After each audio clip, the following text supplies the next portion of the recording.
More than 100 Centrelink workers have been sacked or have resigned because they were caught surfing the files of welfare recipients in the agency's database. In the most serious cases, workers changed information in the files, and those matters have now been referred to the Australian Federal Police. Hundreds of other staff members are also facing fines and disciplinary action, and Centrelink's management says it will continue to monitor staff. Clearly there are some more flexible arrangements that we should have put in place in relation to the assessment of his eligibility.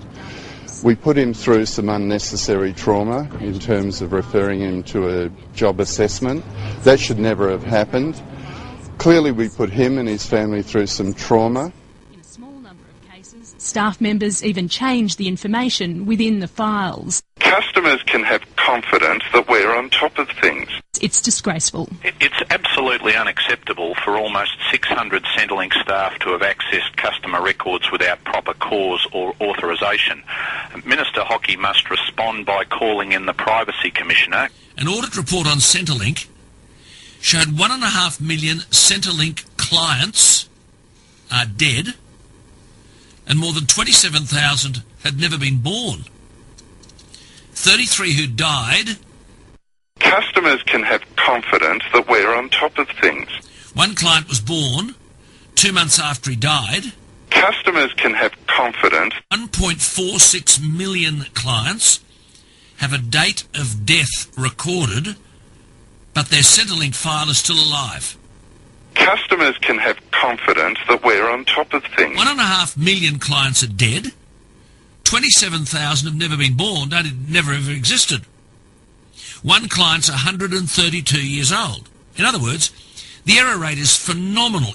Customers can have confidence that we're on top of... Centrelink argue, as a percentage of all the records, it's minor.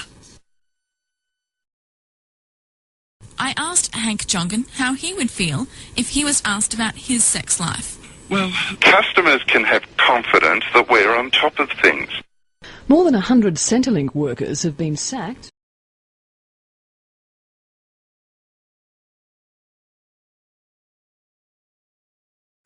Hello, I'm Ron Medlicott. Recently a member of my extended family was hit by Centrelink with a bill for overpayment of welfare allowance. Now, Centrelink can do this to any Tom, Dick or Harry, so I'm going to call this person Tom Hanks, because I don't want to reveal their true name. Now what happened with Tom Hanks is a case study in how Centrelink worked the 6-week rule scam, how they will defraud welfare recipients of money which does not have to be repaid. Paragraph 1237A of the Social Security Act is important to you if you're a welfare recipient. Centrelink make about 200,000 errors a year, and some of those errors result in you or someone you know being overpaid. Now, if the error is entirely Centrelink's fault, paragraph 1237A makes it quite clear that once 6 weeks have passed, you do not have to repay the debt. Centrelink has to write it off. However, at the moment, the Gillard government is trying to come up with a balanced budget by 2013. Centrelink's contribution to that balanced budget is to claw back $3 billion in overpayments, which means that an awful lot of welfare recipients are going to get hit with a bill. Here's how the scam works. Centrelink discovered that you've been overpaid. You gave them the correct information, but they made a mistake.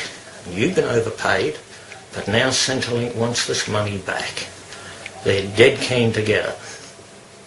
So you get a letter telling you that you've been overpaid, the overpayments will stop, and Centrelink expects you to repay the money, and they're going to take something like 15% of your welfare allowance out of your fortnightly payments until the debt is paid off. 15% is pretty heavy. Tom Hanks couldn't afford the cost of that, so he went down to Centrelink. At the Centrelink office, a very kind and friendly customer service officer listened to Tom Hanks, explained the situation, and the Centrelink officer agreed that yes, 15% was too much, but $10 a week, $20 a fortnight out of the pension would be fine. It's at this stage that Tom threw a spanner in the works. He said, well, what about Rule 1237A, which says if Centrelink make a mistake, I don't have to repay. At this stage, the friendly Centrelink customer service officer became less friendly and called in a supervisor, who laid it on. The supervisor told Tom that he would have to lodge an appeal. Centrelink had no intention of obeying the law. If Tom wanted his rights, he was going to have to lodge a legal appeal. It's actually called an administrative appeal, and it's free. The Centrelink heavy laid it on that if Tom went down this route, then poor old Tom Hanks would really cop it in the neck, because Centrelink would take stern measures to recover the money.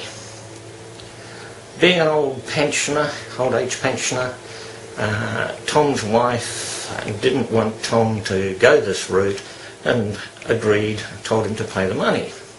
So Tom is going to pay money to Centrelink that he doesn't have to repay. Now let's have a look at this. Firstly, the Centrelink letter contained evidence of non-feasance. The demand for a 15% repayment of the debt resulting from Centrelink's error broke the law. Centrelink were not going to obey the law which required them to waive the debt. When the Centrelink supervisor came over and put the hard word on Tom Hanks, then we're looking at malfeasance. Nonfeasance is failing to act when you should act. Malfeasance is about misusing your lawful authority. In this case, the Centrelink official promised to put the full weight of Centrelink's debt recovery system into play, and this was basically just straight out and out intimidation. The debt should have been waived, written off, totally. But Centrelink were not going to do that. So we've got nonfeasance, failing to take action to obey the law. We've got malfeasance, misusing Centrelink's lawful authority by using that authority to intimidate and coerce Mr. Tom Hanks into making a payment that he wasn't required to make. The legal term for that is extortion. And this is how Centrelink worked the game. Now, how do you defend yourself now that you know how they work the scam? Firstly, if Centrelink claims you have been overpaid, Centrelink has a legal obligation to prove the debt. And it's not just a case of proving that you've been overpaid. Proving the debt means proving that it was your mistake, not theirs. So all you have to do is insist that you provided the correct information. Centrelink might say to you, okay, you prove that you gave us the correct information. You don't have to prove that. Centrelink are demanding the debt. The onus is on Centrelink to prove the debt. They have to prove that you gave them the wrong information. So you can ask for the information that was provided. Now, if they are unable to provide that information, they can't prove the debt. If the information they provided is not the same as what you provided, then we're looking at out-and-out fraud again by manipulating the information. Centrelink officials, if you push them hard, may admit that, oh well, it was a computer error. In the old days they were saying garbage in, garbage out.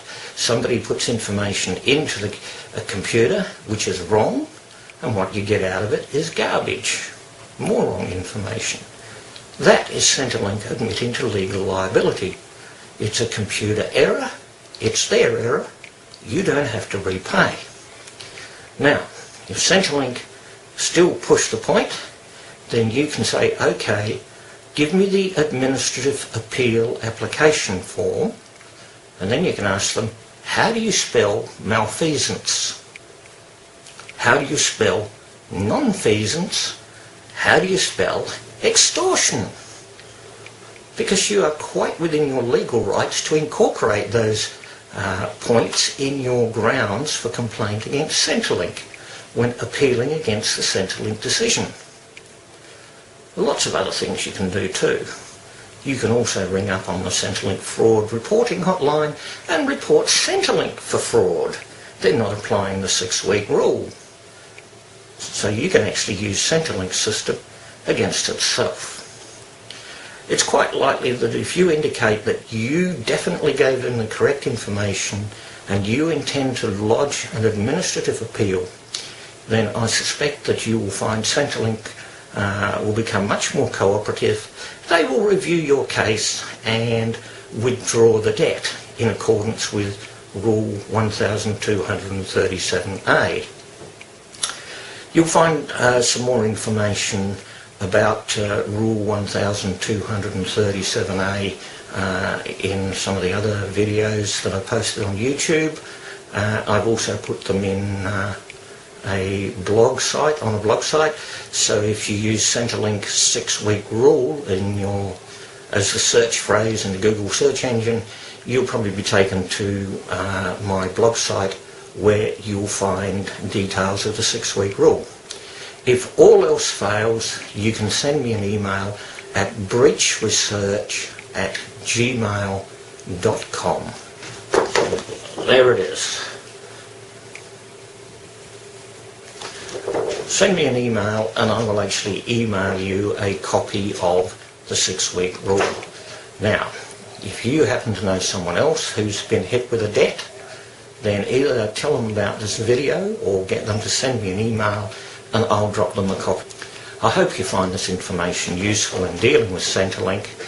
They're trying to recover $3 billion, most of which they're probably not entitled to. I'm Ron Medlicott. Thank you for listening.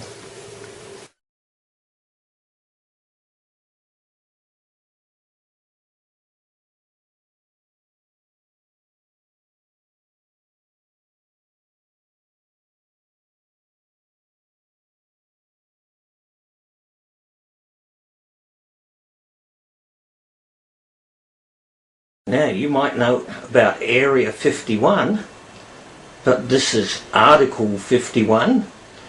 It says paragraph there, but it really should be subparagraph 23A. Let me just read it to you.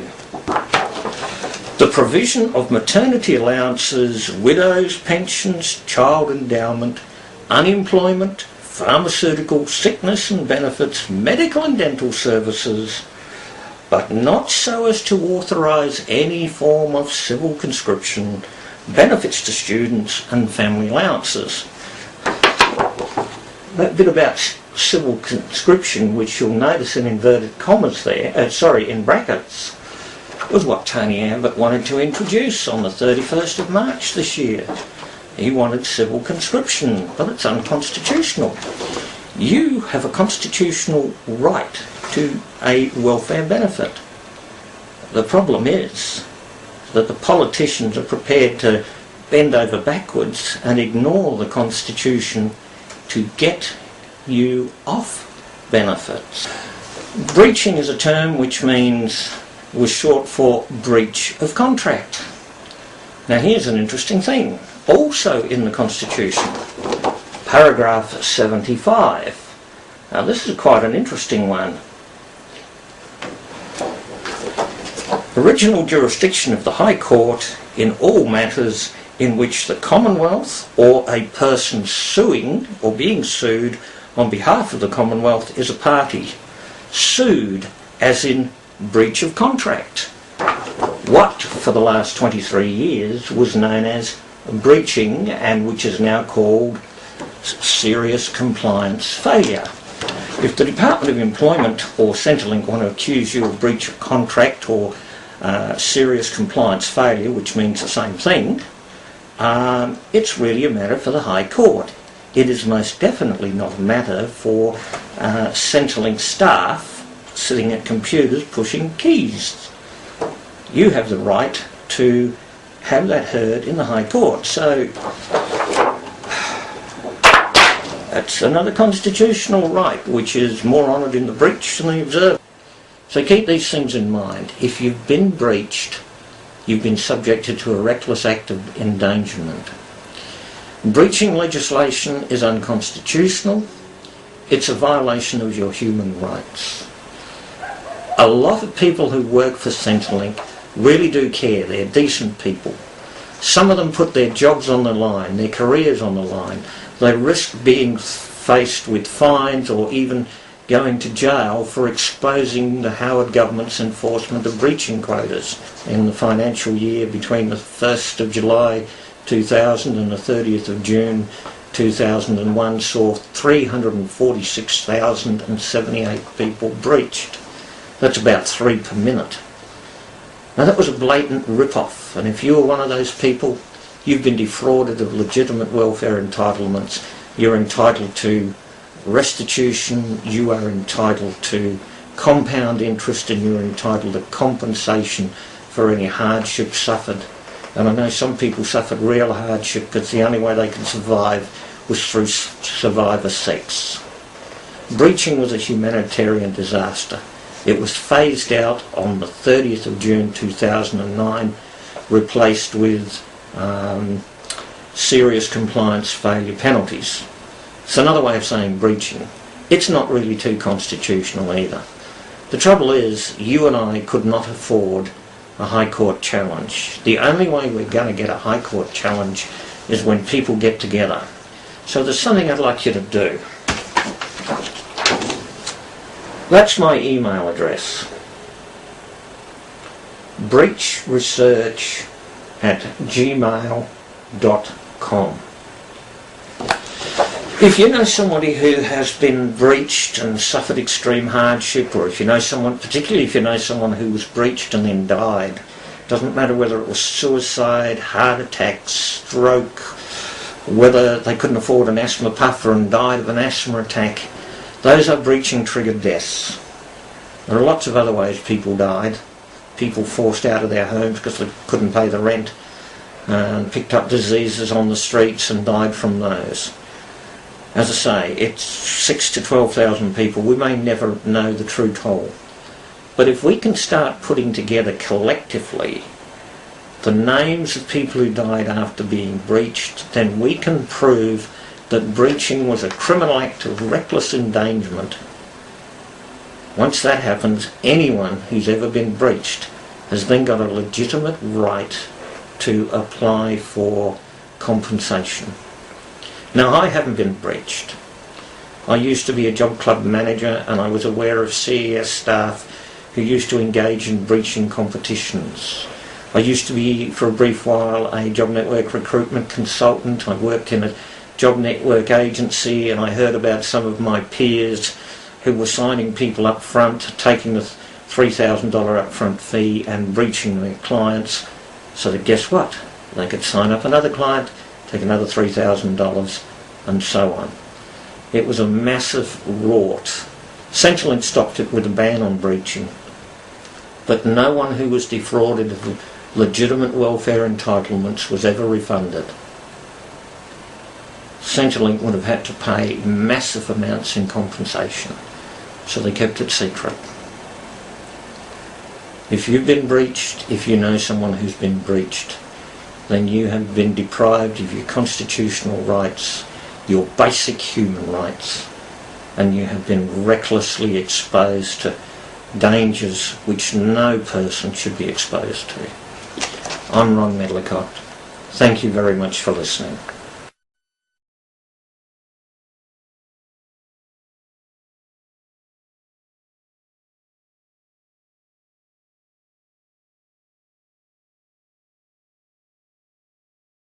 Waltzing Matilda, waltzing Matilda, you come a waltzing Matilda with me.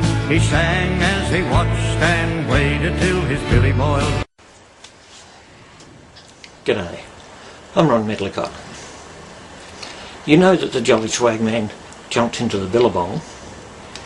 What you don't know, though, is the truth behind breaching legislation that was introduced in 1986 and finally phased out in 2009.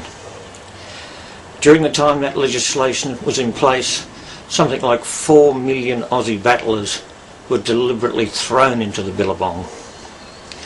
The fact that as many as 2% of those people couldn't swim, so to speak, was irrelevant. In fact, with some employment ministers, it merely spurred them on to greater endeavours, so that in the financial year 2000-2001 we had 346,000 people breached. That's an incredible figure, 3 per minute. And the death toll from that activity has never ever been revealed. The Department of Employment gets its information from Centrelink, but Centrelink will not give the post-breaching terminal outcome statistics. In other words, the fatalities that were caused by breaching. It's a case of the Department of Employment doesn't ask, and facts Centrelink doesn't tell. Don't ask, don't tell. Now, it's my belief that these deaths were premeditated murders. And I have a fair bit of evidence to support that accusation, which is a very serious accusation. For example, in 1986, when the breaching legislation was being drawn up, so also was the legislation for the Human Rights and Equal Opportunity Commission. There was a problem. Breaching legislation violates almost 24 basic human rights under the Universal Declaration of Human Rights. The political solution to that was to make sure that the Human Rights and Equal Opportunity Commission could not investigate complaints from welfare recipients about violation of their rights when they were being breached. Now, the very word breached itself is short for breach of contract. Under paragraph 51, subparagraph 23A of the Constitution, everyone has the right to an unemployment benefit. So breaching legislation was about deliberately depriving welfare recipients of this constitutional right. And in order to do that, they had to violate something else in the Constitution as well. Paragraph 75 of the Constitution is most explicit that breach of contract is an issue for the High Court, not for Centrelink administrators. Whoever was breached had a right to have that resolved in a public hearing in a court of law. Breaching legislation was about deliberately depriving welfare recipients of their constitutional right to be heard in a court of law. And the problem with that, of course, is that once they were deprived of their constitutional rights, they were fair game. And sadly, too many of them became dead meat. I don't know how many died. I cannot tell you. I can merely look at facts, figures, statistics, and we all know how accurate they can be. You can make them read what you want them to read. But of the 346,078 breaches that were issued in FY 2001, it's quite possible that as many as 7,000 of those breaches involved incredibly reckless endangerment because the people who were breached didn't have the skills to survive. I don't know how many died that year, but one thing is for certain, some of them did. Heart attacks, stroke. The shock of being breached was extremely traumatic, and for people with hypertension that could prove lethal. Some people just couldn't cope mentally. Suicide. Breaching was basically about deliberately depriving people who had no other means of support of their only means of support for 3 months. Cutting it off, cold. 10 minutes late for an interview at Centrelink because the bus broke down or was caught in traffic. Breached. Went to an interview and didn't wear the right clothes and the employer wasn't impressed. Breached. Any excuse would do, because the Howard government at the turn of the century was enforcing breaching quotas. And any minor excuse, the tiniest infraction, breached. No dole for 3 months. And some people couldn't survive that. As I say, I don't know how many died, but I do know this much. Breaching legislation was about deliberately depriving people of their constitutional right to an unemployment benefit. The way it was done was disgraceful. The law was misused, blatantly misused, to defraud welfare recipients. I don't know what it's like in your state, but in my state of South Australia, it may be possible to make a case to argue that these deaths are felony murder. It doesn't matter how they died. The original fatal bullet, or the fatal shot if you like, was the act of breaching. That occurred on Centrelink property, Centrelink staff, government property, federal government computers. The federal police refused to investigate. Why? Political gravity sensitivity, inverted commas. Documents relating to breaching are now classified by the Senate as confidential, and I'm not permitted to photocopy and distribute these documents. I have 2 such suppression orders. I'm quite sure there are lots of other people around Australia who have similar suppression orders issued by the Senate or by other government committees. But when you get right down to it, Centrelink didn't tell, the Department of Employment didn't ask, and the federal police didn't want to know. That in itself is another story. Why didn't they want to know? Did the federal police and the Howard government do a deal in June 2004. No investigation of these deaths in exchange for the legislation that was contained in the Anti-Terrorism Bill number 2. That's a whole different kettle of fish.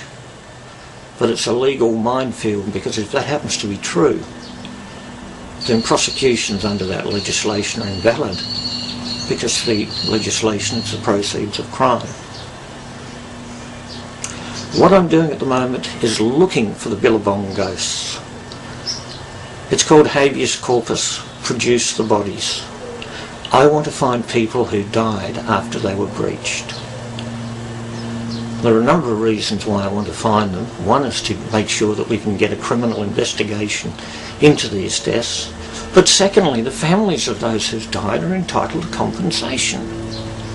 The West Australian Government paid $3.2 million in compensation in July 2010 to an Aboriginal elder who died while in custody. It was an accidental death, an unintended death, but it was a negligent death. And so they paid $3.2 million. So how much do you pay for deaths that were A, considered to be at first an acceptable outcome, until the trend line showed that there were going to be too many deaths, and then they were secretly covered up. They then became confidential, a state secret, but the death toll kept on growing. So there was a deliberate, reckless endangerment factor. They knew what they were doing, they knew people were dying, and they still did it. And perhaps the biggest insult of all came in March 2006, when the Employment, Workplace Relations and Education Committee wrote these deaths off as irrelevant. I don't think they're irrelevant. I think every Aussie battler deserves justice. There could be 2 to 4 times the number of people who died in the 9/11 terrorist attacks who died. Submission 287 to the anti-terrorism inquiry was entitled, "Who are the real terrorists?" And if you look at the death toll from breaching, if you look at the dirty tricks to breach people, the skullduggery in concealing these deaths, it's a good question. Who are the real terrorists? I would suggest we start looking at our federal parliamentarians. Please contact me at one of the links that are provided at the end of this video. Thank you. I'm Ron Medlicott. Up jumped the swagman, sprang into the billabong. "You'll never take me alive," said he, "and his ghost may be heard as you pass by that billabong. You'll come a waltzing Matilda with me."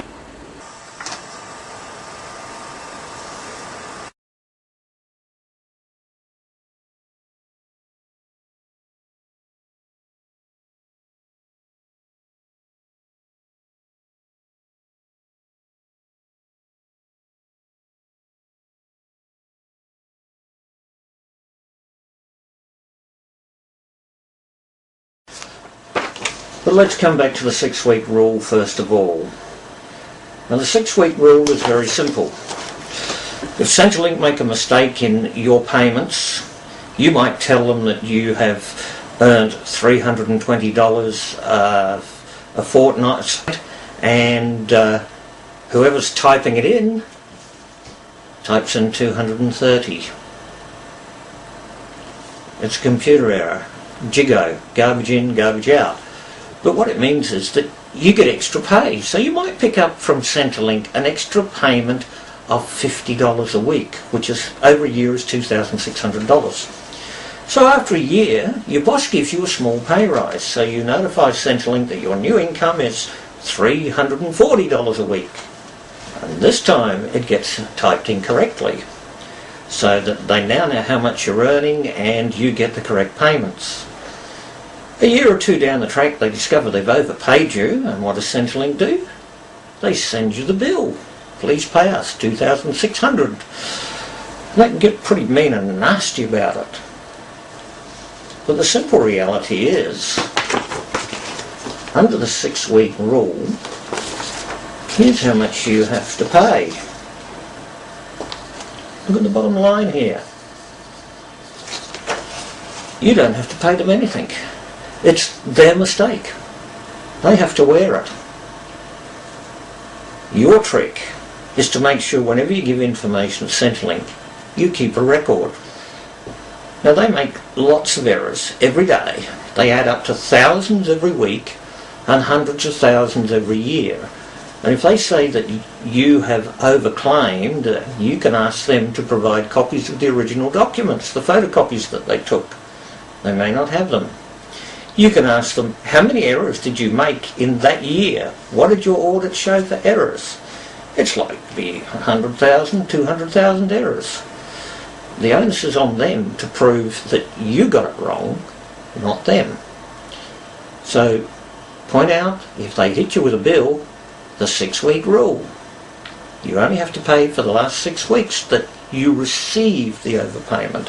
If you haven't had the overpayment for a year, you've had nothing overpaid in the last 6 weeks, you owe them nothing. So that's rule number 1.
Centrelink giving you a hard time? There are things you can do about it, but there are a couple of things I'd point out first. 1, the people at the top of the scale get $212,000 a year for doing what they do, and they're not going to stop doing it, because they also get a productivity bonus of nearly $10,000 for the way they perform. Secondly, there are people in Centrelink who think it's their God-given right to stomp on you. They see welfare recipients as being a drain on the national economy, and anything they can do to stop the drain, well, it just makes them a hero in their own eyes. If you've been hit with a big bill from Centrelink, you need to know this. Centrelink, on average, gets between 200 and 250,000 payments a year wrong. It's their fault. And because it's their fault, there's a 6-week limit on how much they can hit you for. If you gave them the correct information and they did a data entry error that gave you overpayments, you only have to pay the last 6 weeks. Now, if sometime in the last year or 6 months or even in the last 3 months you gave them the correct information and you've been getting the correct payments, then you owe Centrelink zip, zilch, zero. Nothing. You could be one of those people who is being prosecuted by Centrelink.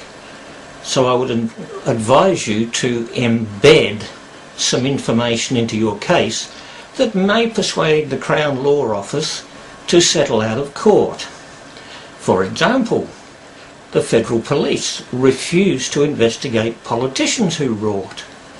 Very nice of the Federal Police to do that, and I have 2 documents which prove it. Tabled in court, you could ask Centrelink to explain why you're prosecuted, but federal politicians aren't.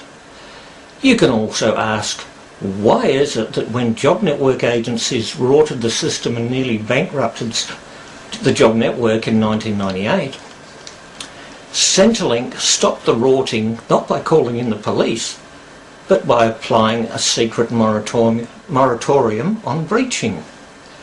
The people who'd been defrauded were not repaid. The people who died, there was no compensation for their families because it would have amounted to millions of dollars per death. Those deaths are now officially a state secret. Not the sort of thing that Centrelink would want bandied around in court. The federal police even refused to investigate those deaths, and there's some very flaky circumstances surrounding why they decided not to do that. Again, something that they wouldn't want paraded in court. My advice to you is to stick up for your rights. If you have got a bill from Centrelink and you know that you gave them the correct information, complain. Ask to talk to somebody from Centrelink's fraud investigation unit so that you can complain against the people who are hitting you with the bill. Complain to the Commonwealth Ombudsman's office. You can even complain to your local police station that Centrelink staff are misusing their lawful authority to defraud you of money that you don't owe Centrelink. If you weren't told about the 6-week rule, they are hanging themselves out to dry. Again, as I said, if you are being prosecuted, then there are things you can do to keep your case out of court. I've made a number of videos, and just above the video you're watching now you'll see a drop-down link to the rest of those. They provide more detail. If you need more information, have a look at them. It may be useful. I'm Ron Medlicott. Thank you for listening.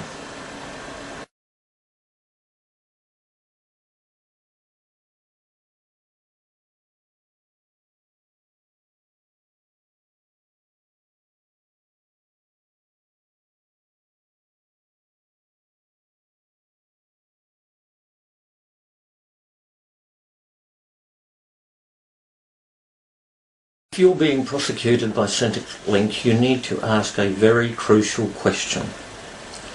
What's so uniquely different about my case that it justifies prosecution? Hello, I'm Ron Medlicott. During the last 10 years or so, I have been trying to get an investigation into welfare recipients being defrauded by the system. The criminal justice system is very good at investigating alleged rorting by welfare recipients, but when it's rorting by the system, the criminal justice system falls into a huge great hole. There's a clear absence of justice when it comes to the way welfare recipients are treated. So the question, what's uniquely different about my case, is a very good one to ask. It just might enable you to drop a spanner in the works on any Centrelink prosecution. But you're going to need some resources. There's a few things you're going to need. You're going to need that report.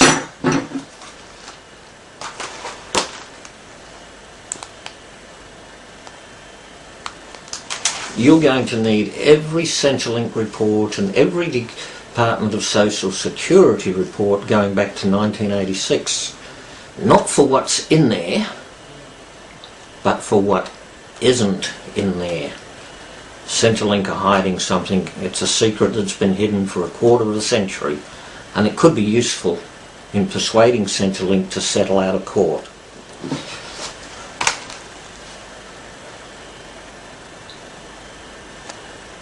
An absence of justice has been written as a discussion paper to look at the way the Howard government machine-gunned the welfare lifeboat with breaching.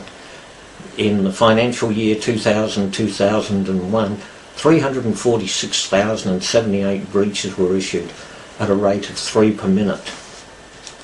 Now I have a letter here from Senator Bob Brown. Let me just read the last line of it.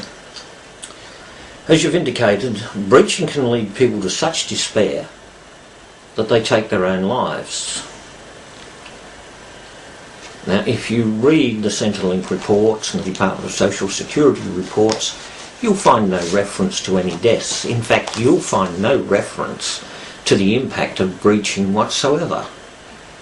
The death toll could be between 2 to 4 times the 9/11 death toll. All unreported.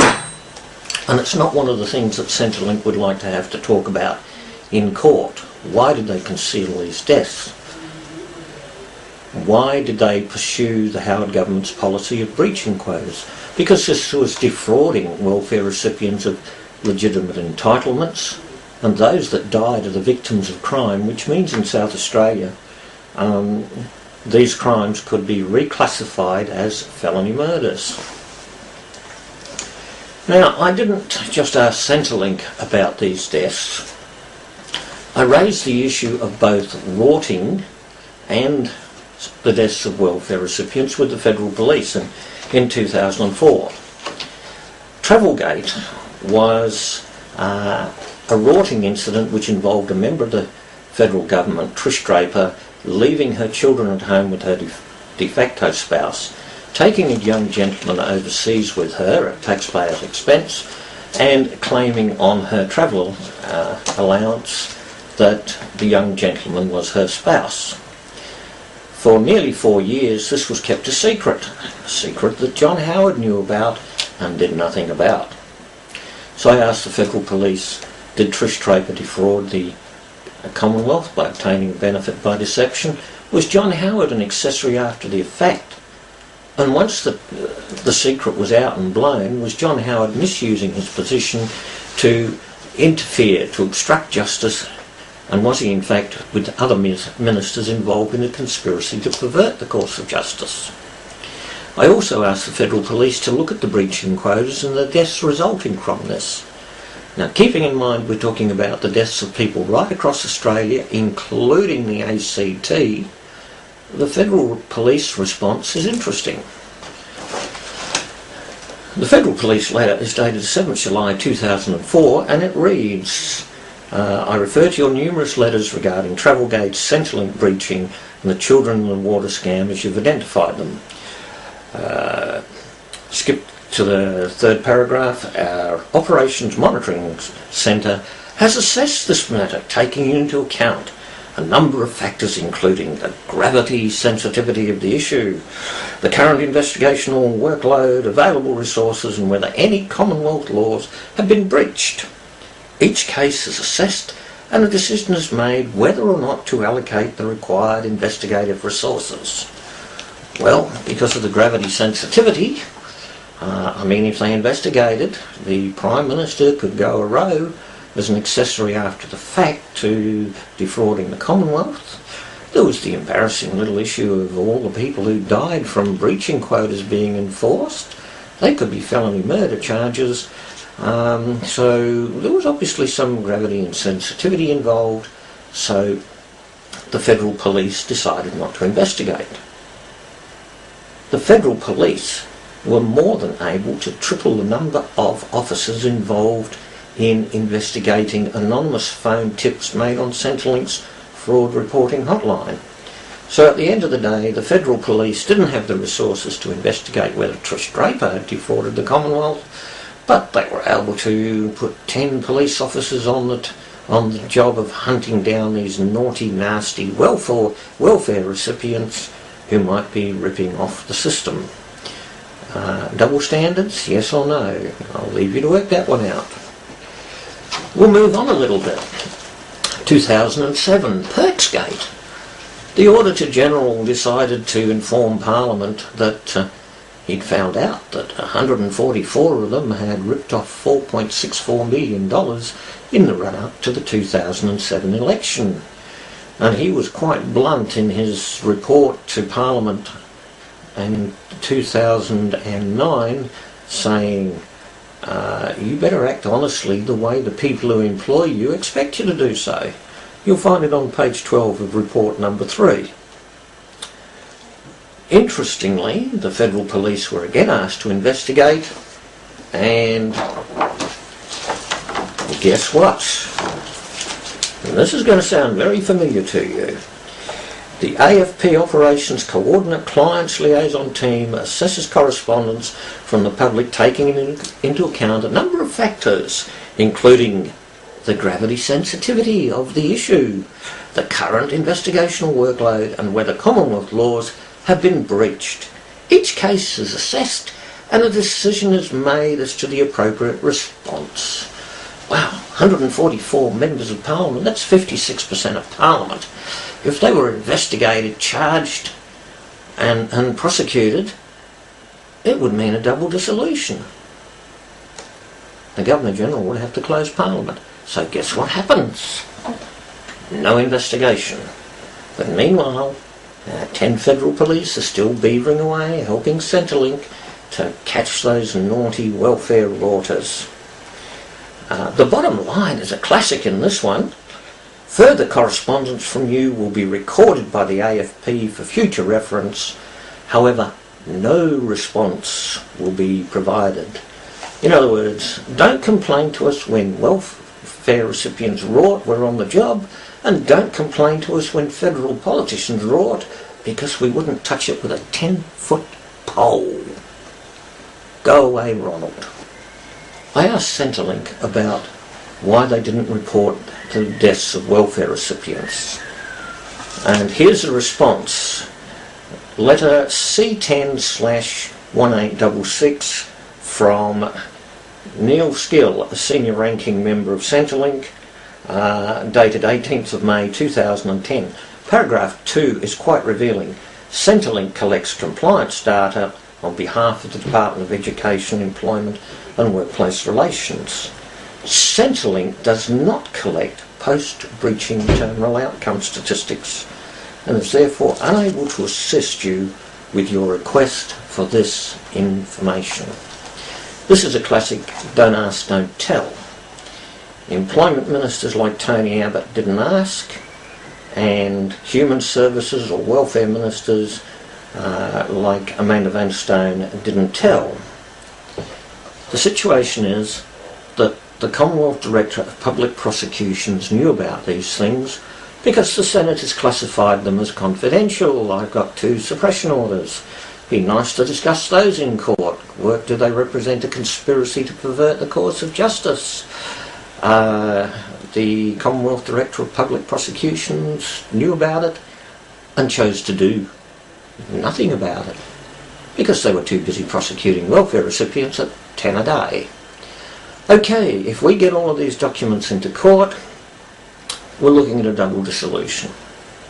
So, is the gravity sensitivity of your case worth continuing with the prosecution, or is the best idea to ditch it? It's a very critical question you can ask. What's so uniquely different about my case that's worth a prosecution? Think very seriously about asking that question, because the system that wants to prosecute you does not want to provide the answers. I'm Ron Medlicker.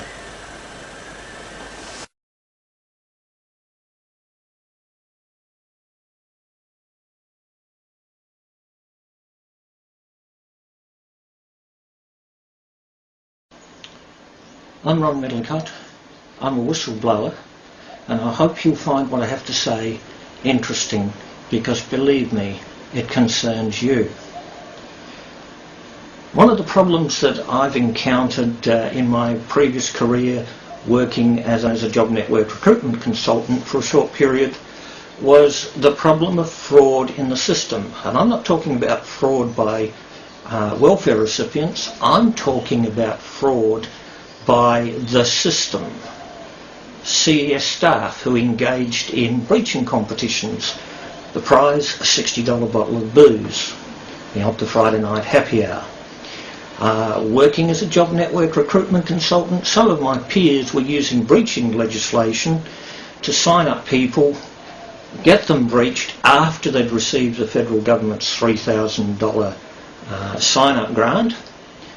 Once the person was breached, they'd sign up somebody else. The worst rorter of all was the Howard government. The Howard government actually introduced breaching quotas, and between the 1st of July 2000 and the 30th of June 2002, something like 600,000 welfare recipients had the dole weeks, about 13 weeks, for such pathetic reasons as being 10 minutes late for an interview because the bus was running behind time. These people were defrauded of legitimate welfare entitlements. Now, I'm making a submission to a federal government inquiry that's looking at compliance measures set in place by Centrelink. These are penalties imposed for welfare recipients who do not meet their contractual obligations. There are compliance review panels. There are compliance failure penalties. Professor Disney and his staff are looking at this particular set of measures that are currently in place to determine their suitability. In the last few months I have made a number of submissions. The one I want to focus on today is this one. It's called The Flip Side of Fraud, and in this video is a supplement to that document. I'm sure you've heard all the phrase, a wolf in sheep's clothing. Most of the people who work in Centrelink, there's more than 40,000 of them, are honest, hard-working, decent people. But within their ranks are wolves in sheep's clothing. In more modern terms, you can call them Godwin Gretsch Kleins. These are people who've got their own agenda, and it's not an agenda that's good for welfare recipients. One of the problems with breaching legislation is that people died. When people have no other means of support but a welfare benefit, if you turn it off, someone who suffers from asthma can't buy an asthma puffer. So what happens? They get an asthma attack, no medication, they die. Natural causes. The same thing with people who have hypertension problems. When you get breached, that's really stressful. Stressful enough to trigger a fatal heart attack or a fatal stroke. Death by natural causes.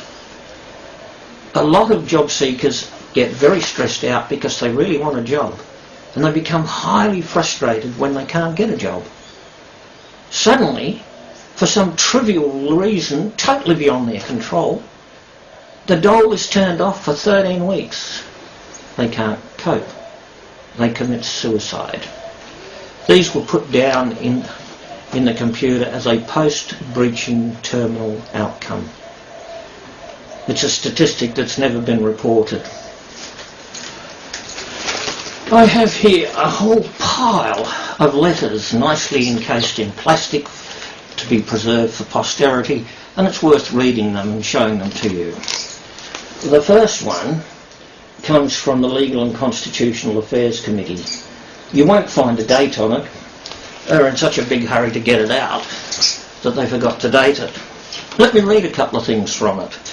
The committee accepted your submission as submission 287 and has resolved to treat it as confidential. Now, check out submission 287 to the website at the Senate's committee's postings of all those submissions. Mine's not yet available. It could have been classed as confidential and listed as such, but it's classed as not yet available.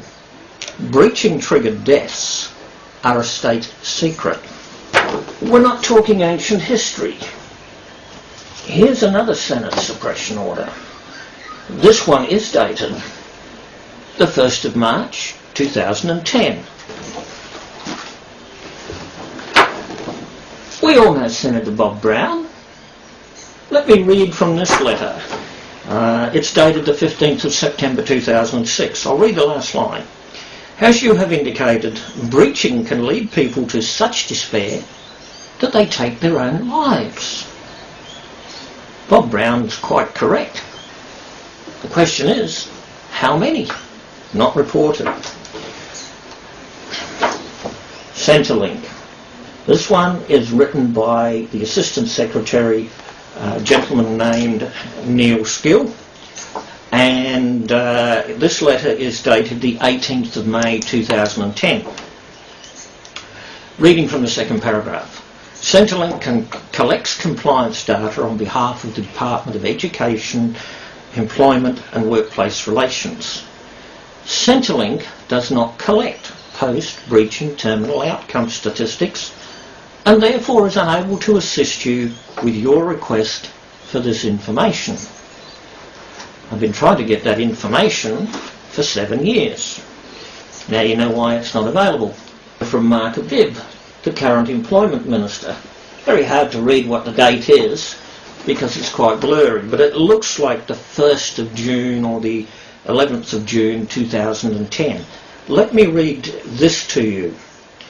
On the specific question you raised concerning claims that others have mentioned to you of there being records maintained of post-breaching terminal outcomes, there's no official record of this by the Department of Education, Employment and Workplace Relations, its successor departments, nor by Centrelink.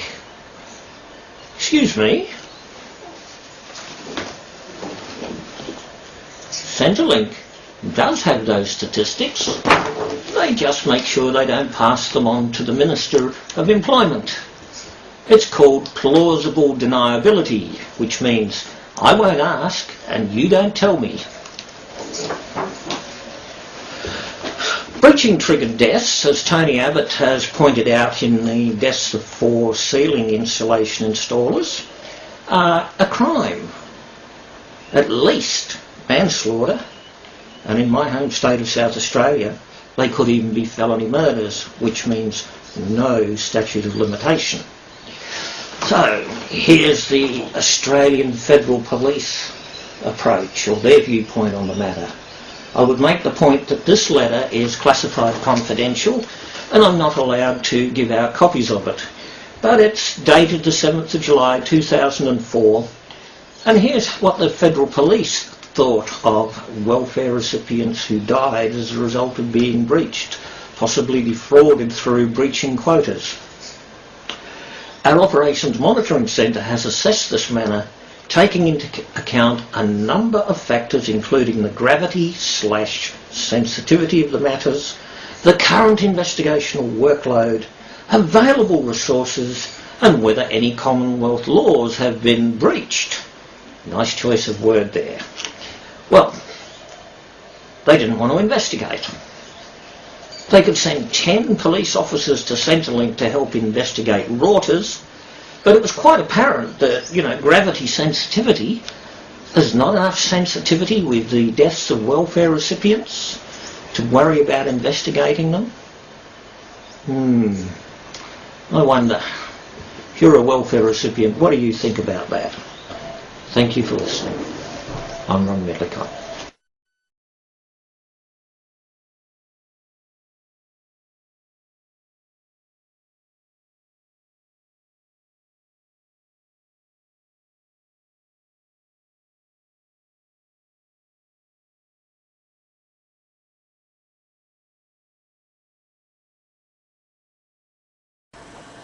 The whole criminal justice system in Australia is focused on welfare recipients who wrought the system. There's no focus on the system rorting welfare recipients. That's a gross injustice. Will you please help me to do something about that? Hello, I'm Ron Medlicott. I want to have a talk about what the definition of breaching is, because it's very important. If you've ever been breached, you know what it is, but the definition may be the key to getting compensation for having been breached. I want to talk about your human rights. Something very important to all welfare recipients, but something which you don't have access to. Okay, breaching. If you've seen some of my other videos, you'll know that I've talked a lot about breaching. Today's the 28th of April 2011, and at 10:30 this morning I went down to the Elizabeth Police Station and talked about breaching triggered deaths. I didn't have the foggiest idea what I was talking about because they didn't know what breaching was. The targeted and therefore deliberate removal of the only means of support from people who had no other means of support, so that for 3 months they were unable to meet their basic costs of living. What you're looking at there is a deliberate act of reckless endangerment. They set out to stop people from being able to meet the basic survival costs, and people didn't survive. We all know about the 4 ceiling insulation installers who died, but Centrelink have never told us how many welfare recipients died. Over the last 25 years, it could be somewhere between 6 and 12,000. Department of Employment ministers like Tony Abbott never asked, and fax ministers like Amanda Vanstone never told. So nobody knows about this death toll. In most states, they would be considered major crimes, but they're not at this stage because no one knows about them. What on earth should you know about the Universal Declaration of Human Rights for?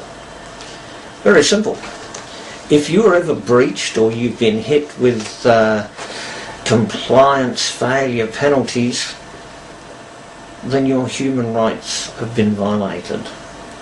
The Universal Declaration of Human Rights was first formulated in 1948, and it set out the most basic human rights of all that everybody has. Australia is a signatory to that convention, so in theory you have those rights. But here's the catch. Look at this, Article 10. Everyone is entitled in full equality to a fair and a public hearing by an independent and impartial tribunal in the determination of his or her rights and obligations. Now, when you sign a New Start agreement or a job search agreement, you're agreeing to go look for jobs, etc. What you don't know is that under the old breaching rules, which were phased out on the 30th of June 2009, thankfully, there was something like 66 or 68 different ways you could be breached. There was no public hearing. There was no independent and impartial tribunal. You were just breached by Centrelink at the request of the Department of Employment. There was nothing fair, nothing impartial, nothing independent, and no public hearing. So how come it happens? Well, I wrote to the Human Rights and Equal Opportunity Commission in 2003, and I asked them precisely that very question, pointed out 24 human rights violations.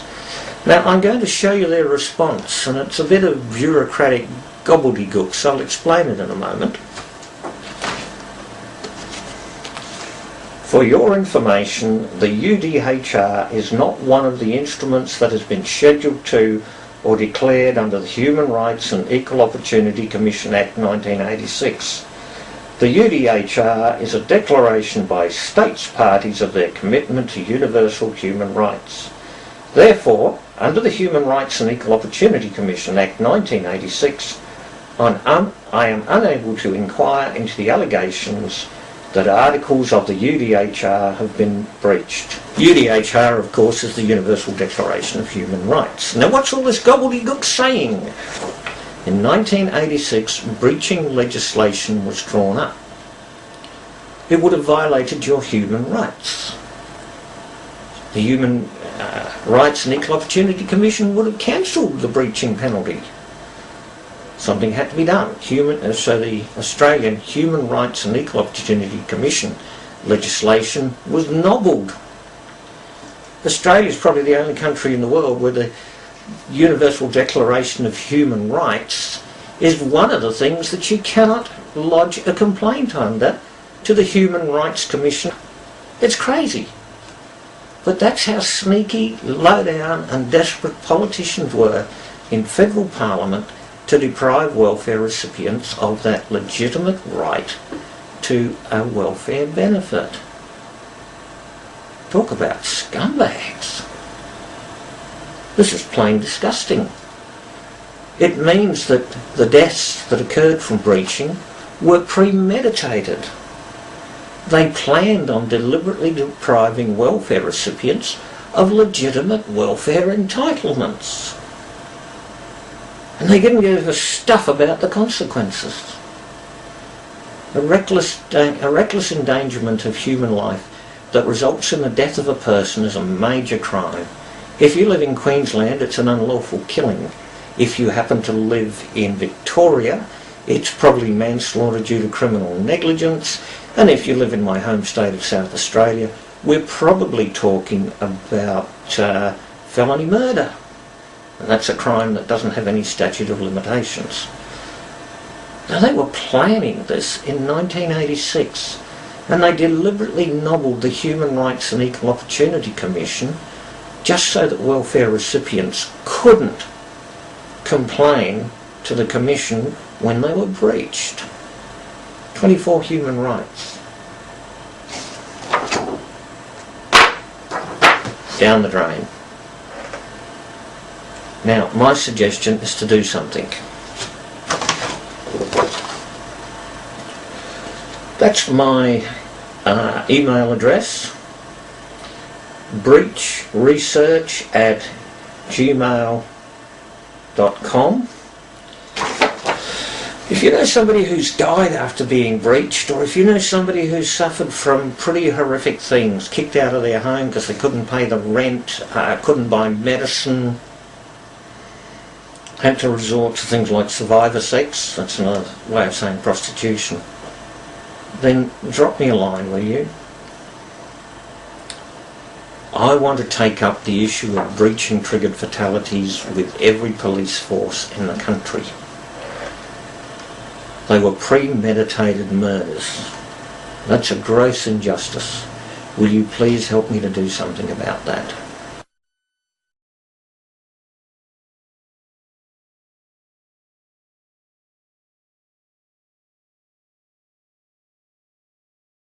Get on the box. There might be safety constraints to this photo. What's the topic? Centrelink. Centrelink! Anybody want to have a pitch about Centrelink? How they've been diddled? I like how I like that? You're laying off a lot of employees right now. Sorry? Laying off a lot of employees? It was on the news that they're laying off, I think, somebody, how many? 30,000 people. So we can increase your pay. Changing from what you want? Changing from retail to animal industry and also to maybe the plant industry. You know how easy it is to get into the plant industry but not the animal industry? Yeah, Guy earlier, Norman spoke about that. Yeah? About saying no. That's your foot suit. It's that easy, isn't it? I'm not talking about illegal substances being cash crops. He wants to make it legal. Yep, there we go. No, but then what do they do? They're in between this and they're $900 a fortnight. Instead of looking at them for wood. Okay. Well, we don't want to talk about Centrelink. What about public transport rates? It's better than Sydney. Can you talk about Mikey? About what? Mikey? Mikey? Yeah. Oh, that defunct sort of thing. Yes, I've seen a couple that come up, but yeah. What really peeves me off is when you get on the train, you come, it opens up, you've got a whole pack of these people ready to charge at you. You've got to get a bloody camera. Seriously, because they just want to break it down, you know? But if anybody else wants to talk about those issues, go right ahead. Round of applause. You want me to talk about? Oh, okay, well, let me think. Centrelink, yeah, I got dilled one time and they actually admit that it was their fault. Because they breached me. This was through also in connection with the job network provider. They actually cancelled me and I got breached for it because they reckon I didn't turn up to an appointment, you know? And it's not right because they breach you left, right and centre to try and get you off the Centrelink payment and cut you off, you know? They start up all the time. Yeah. I think we need... You wouldn't have to worry about I'd love to have a job. Jobs who have to deal with I can't get one because I don't have current references, current experience. That's what I'm trying to get from the volunteer work. Go to the KFC down the road, they're always hiring. I'm like, I'm going to go behind there when kids moves go, No, you can get that's not right. They're not all like that. Some of them have been older than that. Some of them have got pimples, eh? No, some of them are older than that, still. I have a seen many that are I know, like, over the lady 16 at or 70. But all their ads have got people. Works in the manager, he's got 65. About 65? Rubbish, that's probably the managers in the Well, bank. no, she's not a manager. She's not a young. The only ones that I know that employ middle-aged ladies and sometimes is Safeway. Now she says Worse, yeah. But not KFC, no, I haven't seen any middle-aged people there. No, that should be older. Me? No, I don't. Oh, you are? What are you, 18? 20?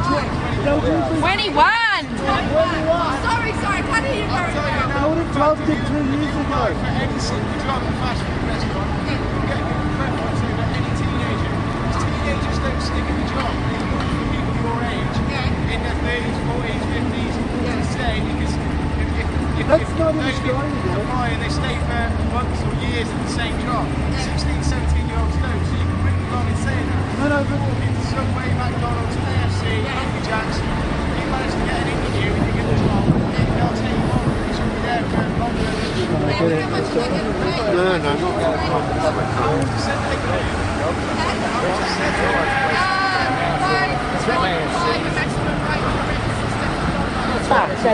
Jeez.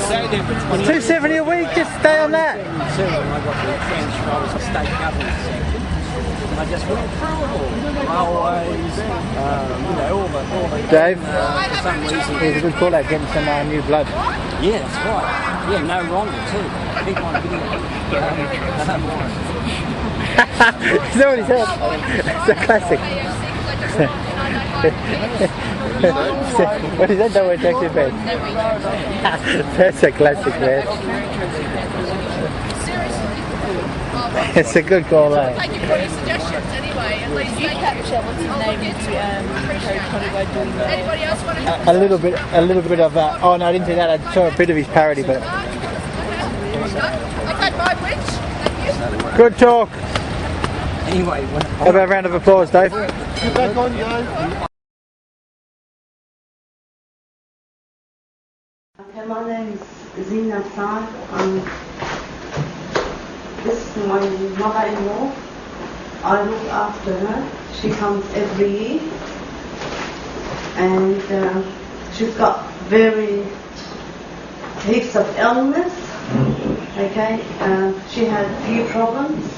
About 5 years ago, she had a stroke in her right hand side. We took her to the hospital. She stayed about 11 days in St. George Hospital, and she travelled to overseas, and she had lots of mini strokes in overseas, and in 2004 she had all of a sudden she forget her memory, it's gone in 2004. And she had operation in overseas in 2004 for her head. She had shunt in her head because she lost her memory. She used to do everything under her, and she's got her daughters in there and someone to look after her like 24 hours in overseas.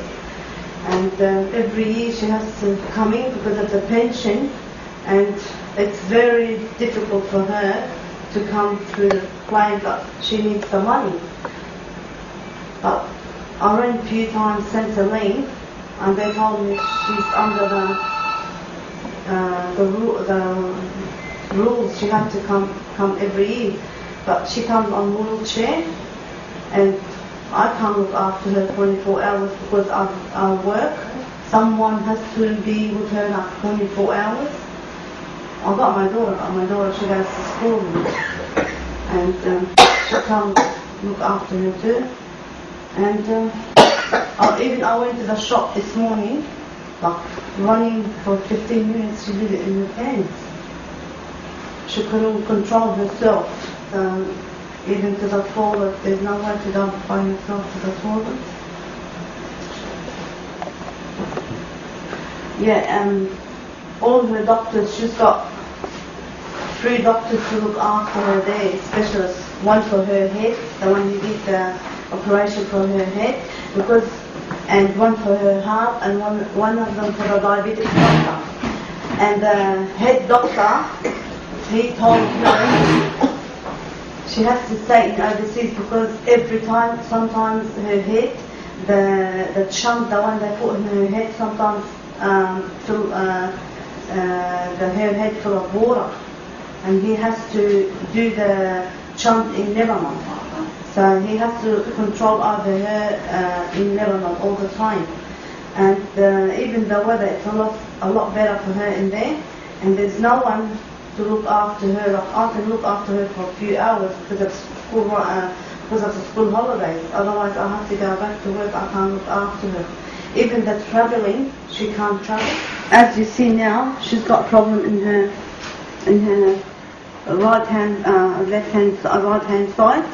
Her foot swelling.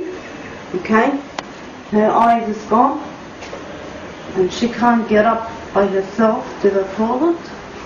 So someone has to look after her 24 hours.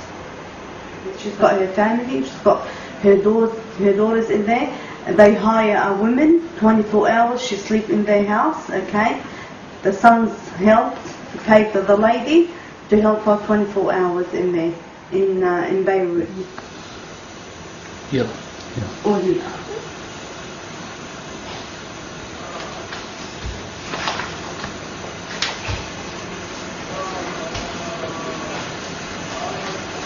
This is the way she walks. Okay.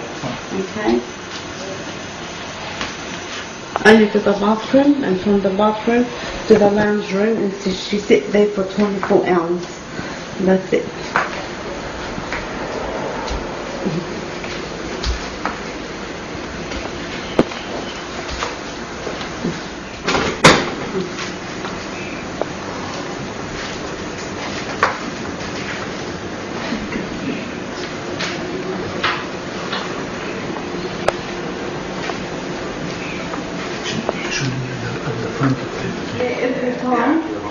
Every time she has to go to the bathroom, I'll have to be with her, for sure.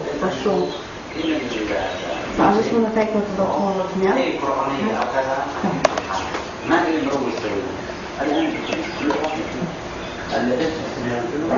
Somebody has to give her some food, and I'll help her with the food when she eats, but if I leave her to eat by herself, she needs to herself all the time, and most of the time I have to change her dress, keep her foot all the time up because of the swelling on the back. Okay, yeah. So all the time her foot has to be up because of the swelling, the fluid in her body. The trip in the bathroom, it's very hard for her because she's got a problem in her lungs. She's got water in her lungs. She can't walk a lot. Only to the bathroom, as you saw. She gets very short breath. Because the doctor told us, okay, in the plane, okay, she gets mini strokes. And we said to the doctor the last trip, we signed a paperwork because he told us that she can't travel. Hi all, it's been a while since I've done a vlog, but I just received something from Centrelink which has really pissed me off. I want to show you all this. Now I'm going to cover up my details here. Here we go. Look at that. From Centrelink, a bill for $657.72. Now you're probably saying, how did you receive that? I used to have a casual job in a major department store, and when I got it, I told Centrelink that I had the job, and on my first paycheck, I called them up and went to declare my money, and Centrelink said, "Hey, we know that already. We've received the money. We've received information from your employer." I said, "Well, that's interesting. I never gave anyone permission to do that, but okay, that sounds fine. You can keep doing that." Now, interesting thing was that the amount that I had declared and the amount that they said my employer had declared were very different amounts. It was actually a difference of about $90. And again, I brought that up. I said, well, they've given you the wrong information. And they said, well, that's the information they've given us, so we're happy with that. We do our own math on it. So I said, okay, fine, whatever, and hung up, never bothering to actually call them again about it at this point about that. And so anyway, as a result, I've now got a month to find $3,000. I'm not going to find that money. I'm going to appeal it, but I just thought I'd say, Centrelink, you're fucked. I will be appealing this. I'll be looking at the yaks. I'm going to lawyer up on this pretty hard and see if I can get away with it, because you fucked me. You fucked me big time, and I'm not happy. And, you know, if Today Tonight or anyone else is watching this, give me a call. I'll be happy to run them through the ground for a bit of publicity for you. Why not? I'm Flibble, and I hate you all, particularly Centrelink.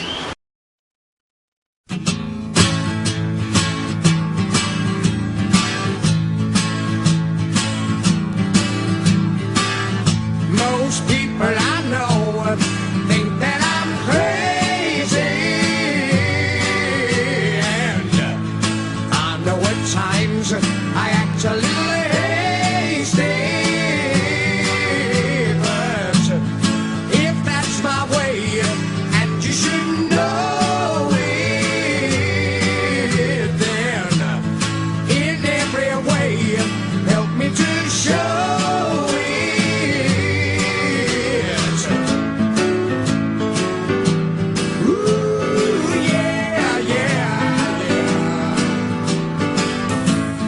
Most of my life I lived a delusion. Yes, material gain has caused me confusion, but slowly in time I learned that my place is to tell all that I meet the glory that God is.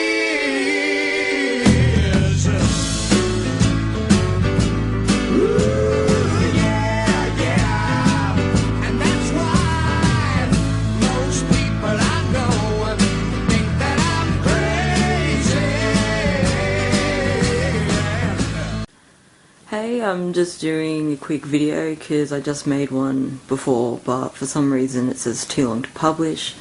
But yeah, just a tiny rant on Centrelink. If I have to do this in another video or two, I will, because, you know, I had a lot to say, and yeah, it's being shit. But anyway, yeah, so I'm sure everyone's had a shit, you know, experience with Centrelink, you know, if you're in Australia. Sorry, I mumble a little bit sometimes, especially in the morning. But yeah, so for anyone that doesn't actually know what Centrelink is, it's basically a welfare agency from the government that helps you with money if you're unemployed, studying, or family-wise, like if you have a new child and, you know, you're not working, whatever. There's probably heaps more they do, but, you know, I've never had to actually use those services, so no idea. But anyway, yeah, called up Centrelink today, and, you know, everyone's got a shit. Like, this isn't particularly a story about how Centrelink's bad or anything, because surprisingly today they were pretty good.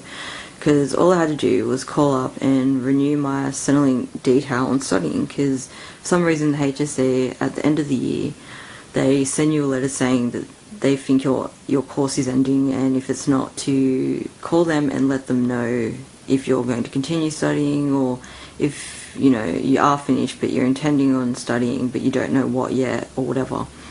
And so I did that, and yeah, I actually got a pretty nice guy. Like, he basically renewed it with no problem, and, you know, actually sat there talking to me about his younger brother or something that also, you know, was in uni, and it took him 9 years to finish it because, you know, for whatever reason he didn't like what he was first doing. So that was pretty cool, because I'm always stressing about Centrelink because, you know, Centrelink, they like to screw things up. Like, let's be real. Like, they really do. For anyone that doesn't live in Australia, seriously, if you come here, you don't want to be on Centrelink. It's shit. Like, unless you really have to, because, yeah. And so, yeah, that worked out okay, thank God, because, you know, I'm always freaking out that Centrelink's going to do something asshole-ish and just, you know, keep me from getting paid while I'm studying, which then, you know, makes it a big issue, because then I can't eat and whatever. I mean, I can. I live with my dad and my brother, but, you know, that's pretty shit that I can't pay for my own, you know, utilities and stuff because Centrelink. But anyway, yeah, so Centrelink was, you know, it was okay and whatnot, and yeah, so basically I have some shit story to talk about Centrelink, which I did in the video I just made that YouTube wouldn't let me post off my iPod for some reason, and I'm not sure if I should make another video now to write it, but I think you can do up to like, what, 10 minutes or something, so, and this is up to 3 minutes 15 or whatever, so I should be able to do it quick. But yeah, so about 2 or 3 years ago, I had to go into Centrelink to put in my dole form, and they told me I had to do a tax file number, right, which was really weird to me because I was pretty sure I had a tax file number, but they were claiming that I didn't. And so anyway, I went to the tax file place, and because they told me I had a day to do it mad, and they had known for 2 weeks and hadn't called me to tell me at the start of that 2 weeks. So that was really awful. So I went to the tax file place, I did all the paperwork. The tax file place told me I couldn't, you know, give them a Centrelink number that day, like Centrelink number, I mean a tax file number that day. But they gave me a receipt to give to Centrelink saying that I had up to 28 days that I had to wait for it, because that's just the policy that the tax file agency has. And so I went in to do that, and the tax file, Centrelink was, you know, I had some idiot representative that was, you know, an absolute bitch, like sitting there on the phone to her, like, you know, headquarters person about it, trying to see what she could do for me, going, no, I don't have to pay if you don't want to, which was really annoying because I'm sitting right there. It's like, wow, you're not even trying to sound like you're trying to help me. So that was shit. And on top of that, having to do it for a day like that, you know, I had to go home and get, you know, birth certificates and that, because, you know, like, it's not like I carry a birth certificate around with me, like, who does that? And on top of that, I thought I lost my wallet on the train, so that was just absolutely fucking awful, and I just swore, so I don't know if YouTube is going to block this, but yeah, like, you know, that was awful because I, you know, thought I lost it, so, you know, I thought, wow, I'm going to have to, you know, go and renew all my cards and everything, but luckily I didn't have to do that, so, because it turned out my wallet was at home on my bed. I just forgot to grab it when I went back into my local Centrelink office, so, yeah. So, on that note too, that was a really quick version, but yeah, I'm just trying to make it in the time that I can put it on YouTube. But yeah, also this weekend I got a pretty big weekend, going out this weekend, going to the pub tonight with some friends for a birthday, which is pretty cool because I don't get to go out much because I'm usually studying and stuff, so it's nice to have a weekend out, because also tomorrow I'm going to a wedding at about 4:30, so hopefully I won't be hungover. I'm going to try not drink too much because I really don't want to be, you know, absolutely hungover at a wedding. That's just awful. But yeah, so pretty big weekend this weekend, and found out about the iPod screen. It costs $150, so I'll do that in the next couple of weeks, because, you know, I'm not going to do it in one pay, because that's, you know, $150 I could be using towards food shopping, you know, so I can eat. So anyway, yeah, that's really all that's up with me and stuff. And give me video responses or comments down below about, you know, any crappy Centrelink, you know, experiences you've had, because, you know, I know most people probably have one. And yeah, and let me know what you're doing on this weekend and stuff, or both, whatever. And, you know, I'll post a video up soon and stuff, and yeah, I'll see you. Well, I won't see you. I don't know why I say that. Yeah, I won't see you, but obviously, you know, I'll post a video up soon. So yeah, sorry if this was really quick and everything, but, you know, fucking YouTube shit. I can't, for some reason, I don't know, it wouldn't let me post my other video. It was pretty bad. But yeah, so that's all that's going on, and I'll post a video soon. Let me, write about your Centrelink experiences and that, and yeah, I'll definitely reply. Alright, see ya. Centrelink are criminals. They hold people to ransom. They make judgments without qualifications. They say it is fair to assume a few months ago. What is fair to assume? Are you making legal judgments with fair to assume? What happened to this so-called reliable information which they expressed in my files 2.5 years ago now nearly? Yeah? It's nothing to do with fair to assume or legalities. You did not make a legal judgment. Esmond McEwen and his associates are criminals. Now, I'm only selling my timer. I'm only explaining to the public what the possibilities are. Centrelink incited me as a client. Yeah? It's not because they didn't pay me. It's the unsubstantiated accusations. Yeah? I've been in Thailand for a year. They thought I was far away and I could not do anything. They are wrong now, because now they have to deal with me. $5 million, or otherwise I'll get my protectors involved, which I have promissory notes of $40 million, over $40 million, in fact. Yeah, I lost count. These people are very happy to pay $1,000 for a visa, to secure their visas. I don't want to do that, but hey, Centrelink doesn't give me any choice. I might have to consider that seriously soon now, as I got my garnishing order back now from them, but I didn't get compensated yet. I will make a fucking example out of you guys, Centrelink. Another point of very much concern as to the damages is concerned. Has Centrelink any idea how me and my family have been displaced? Yeah? I don't think they have any.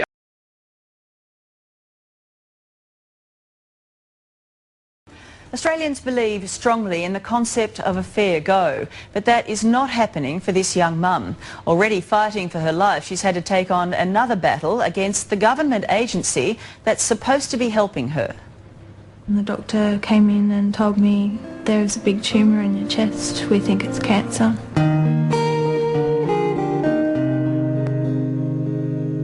She'd just made it through the traumatic birth of her baby daughter 6 weeks early.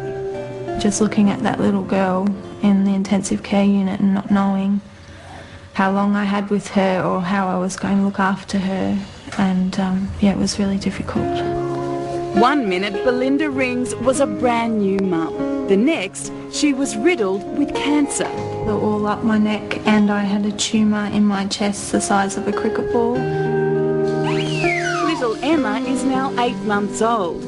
Big brother Matthew, 2.5. They need constant care, but it's care Belinda physically can't give them. I've just been sitting on the couch in tears because I can't look after my kids, and that makes you feel quite hopeless as a mum. What's life like in this house after you've had chemotherapy? You're nauseous, you may have a fever, you'd be vomiting, tired, can't get out of bed. She can't get up to the kids in the morning. She feels very weak. She has trouble sleeping. She has the sweats. Husband Michael is doing all he can, but he has to keep working full-time to keep the roof over their head and cover Belinda's mounting chemotherapy bills, already more than $20,000. Does it all get too much sometimes? Yes. Thank God we have and now it's got even worse. Because Belinda is too sick to work, Centrelink has cut their subsidised childcare from 50 hours a week to just 12. So that's 1 day for both of the kids, and the other 4 days I have to pay $100 a day to get childcare, and they basically told me that I should go out and get a job. Oh, Glenn. When Centrelink's Hank Jongen was contacted by a current affair, he began an internal investigation. She had a tumour in her chest the size of a cricket ball. She's having intensive chemotherapy, which leaves her bedridden. How is she supposed to care for 2 small children? How is she supposed to get a job? What I've done is asked for this case to be reviewed. And they know that I am sick. There's doctor's letters, there's stat decks saying that I'm sick, we're in financial trouble, everything.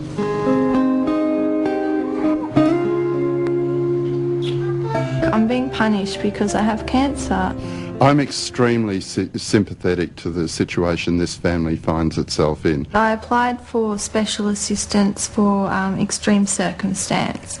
That was knocked back because it's considered a long-term problem, not a short-term crisis. So Centrelink is saying that your cancer isn't a crisis? Yeah.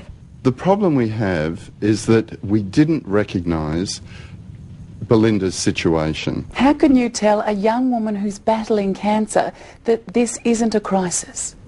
I have to say that I don't believe that this case has been properly handled. Today, Centrelink recognised the injustice after Belinda turned to a current affair. And in her case at least, the government agency has had a massive change of heart. She will qualify for payment. Do you now admit that this ridiculous legislation needs to be changed? We don't make the rules. We are forced to act in accordance with the laws as set down by Parliament. You may have to follow parliamentary law, but that doesn't make what you're doing to people morally decent. In this case, we should have done better. I'm struggling at the moment to live. I shouldn't have to have this fight as well. Good outcome. Shame it took so long. Amanda Patterson there. If you've copped a rough...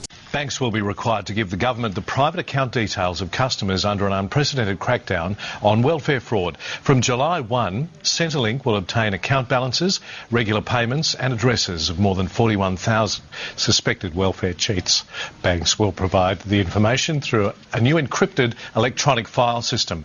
The government says it expects to save $600 million in overpayments across 4 years.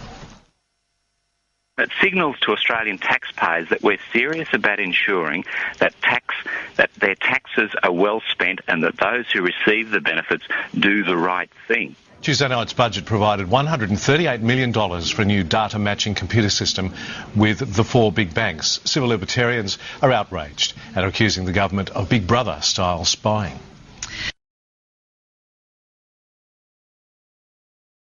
Well, last year, Centrelink paid out a record $90 billion to welfare recipients.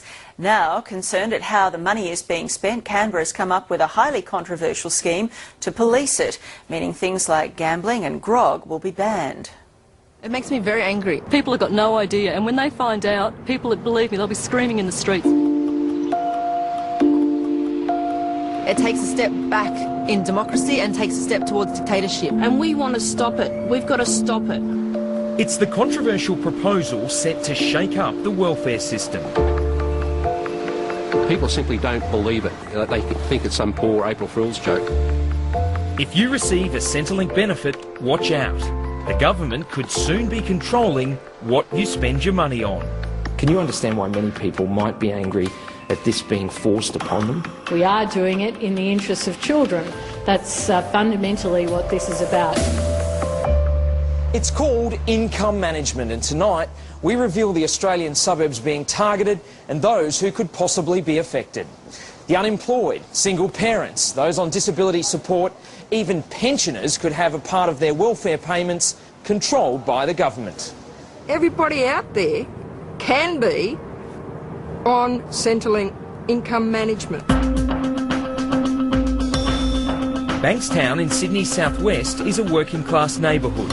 But the federal government reckons these people need to be told how to spend their welfare benefits. This is the latest area where the income management scheme will be trialled. This is just a band-aid solution. For me, it's a punitive measure. It's for people that are hurting already, and it's hurting more. I just want to be an nasty. Outraged community leaders say they don't need it and don't want it, claiming it discriminates against ethnic groups and those who are already doing it tough. There's a certain concern by the overall community that their basic human rights will be taken away. Here's how it works. Those deemed to be a risk by the government will have up to 70% of their welfare benefit quarantined. And then they'll be given one of these. It's called a basics card. They'll be able to use it to pay their rent, utilities like gas and electricity, and food and clothing. There'll be no gambling and definitely no grog. Why should anybody have to stand in a line at a supermarket with a basics card? And let's face it, that's what they will do. So what they're calling everybody that they're putting on basic card is that we're all drunk at gambling, child neglecting, pornography watching people, and we are not. This is another tool that governments have available to deal with neglect of children, to make sure that families are spending the money on food that children need. The minister responsible is Jenny Macklin. And how are you going to determine who's going to receive these basics cards? The way it works is that the child protection authorities can recommend to Centrelink that a person's welfare payments are income managed if, for example, there's evidence that the child is being neglected. The minister says those who are in danger of being evicted for not paying their rent could also be placed on income management. And in Perth, where the scheme's also being trialled, some even volunteer to go on the scheme. Income management is all about making sure that people's welfare money is spent in the interests of their children and not spent on alcohol or drugs or gambling. Sounds absolutely ridiculous. Why? I think people are doing it tough enough as it is without Centrelink on their back. You shouldn't be able to tell people how to allocate their funds, depending on one particular suburb. Bankstown is just the start. In Queensland, income management is also being trialled at Logan and Rockhampton. In Victoria, it's being introduced in Shepparton. And in South Australia, Playford. The government's grand plan is for income management to go nationwide. I think it's an inspired idea, and I think we should be supporting the government in what they're trying to do. Surely we have the right as taxpayers. 2GB broadcaster Chris Smith. People haven't earned this money. This is our money, your money, my money, and it's about time it was used more wisely and wasn't frittered away. It's really not addressing the core problems and the core social problems that probably cause dysfunction in people's lives. I can put everybody's mind at ease. People in Perth have had this operating for a little while now and have found it useful. Can you win this fight? Yes, we can. Are you going to give up? No. And a trial of that scheme, which will apply to everyone receiving benefits, is due to begin next year.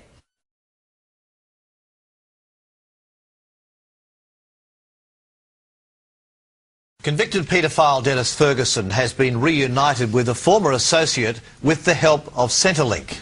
Alexandria Brooks was jailed alongside Ferguson in 1987 for the abduction and sexual assault of 3 children from New South Wales. Brooks has since reoffended and is out on bail. He was given Mr Ferguson's phone numbers and address after Ferguson requested contact through Centrelink, whose General Manager, Hank Yongan, joins us on the line. Mr Yongan, thanks for your time this morning. It's a pleasure.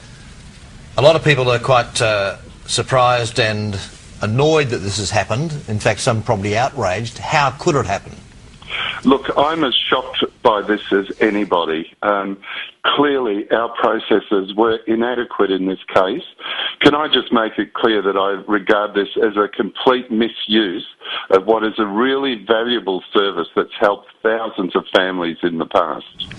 Okay, so can we try and get an understanding of just how this process works? So Centrelink is able to put people in touch with other people that they might have lost contact with, is that right? Yes, it is, but firstly, the onus is completely on the missing person to decide whether they want to make contact with the family. Basically, there's a process where someone who wants to make contact approaches us, they provide us with details, we review that case. If the person is on a Centrelink payment, and we neither confirm or deny that, we then pass the details on to the missing person, and the onus is on them to get back to the original requester.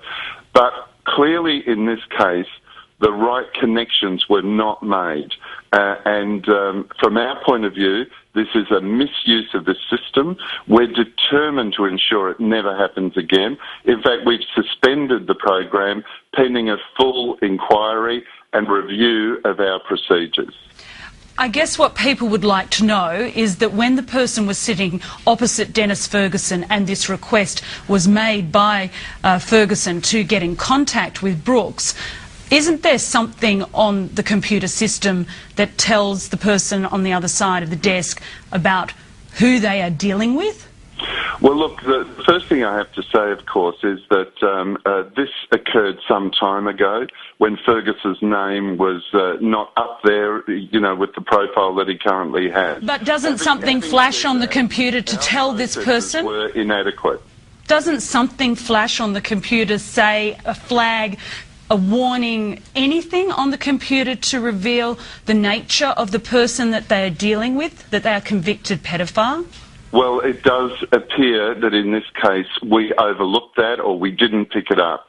That's why I'm very concerned to ensure that we put in place proper processes to ensure that this never happens again. This should not have happened. We acknowledge that the checks and balances that we had in place are not adequate. We do regard this as a misuse of this program, and having said that, we're determined to reintroduce it because it is a valuable program, but clearly all those checks and balances need to be in place. Okay, all right, Hank Jong, we've run out of time. Many thanks. Thank you.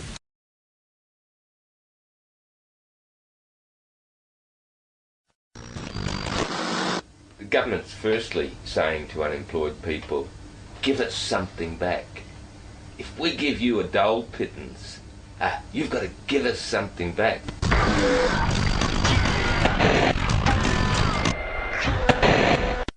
Slave labour. Quite simple, slave labour. I mean, you know, there's a lot of things that there's a lot of jobs that people don't want to do, and there's probably a very good reason for them. You know, they're badly paid, they're not very safe, and so we'll get these guys that are from unfortunate situations that don't have the ability to get a job, who are, you know, on the dole. We'll enlist them in this sort of army of unpaid work just so they can continue getting the dole. Yeah, work sucks. I think work for the dole sucks more. Well, if I had a choice, I would definitely rather work. People don't want to bludge. People want to work. No, they don't want to work. Just continue bludging off the country's good fortune. Well, especially them youth. I mean, why is it that some poor 17-year-old wanker who's too hopeless for school and not dumb enough to join a rock band needs to be forced to work for his crummy fucking $58 a week or whatever you get and work for the dole? Their priorities have been the political opportunities of targeting unemployed people, particularly young unemployed people, rather than the policy obligations on the government. Work for the dole is just so obviously aimed at pushing political buttons in the community and trying to reinforce stereotypes of the young dole bludger, rather than actually developing a program that's aimed at assisting people. There's no such thing as unemployment. There's plenty of good jobs out there. Take me, for example. I'm a contaminated water diver, you know. I'm to do with sewerage and crap. And I do it for the passion, mate. I don't care about the money.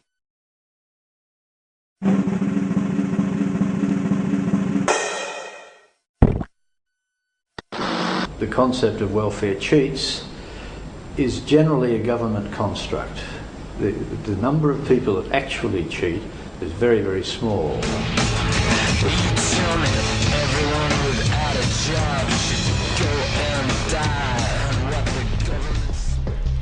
I hate Centrelink. Due to their minimum wages, I've had to get the only job I could to afford to feed my kids.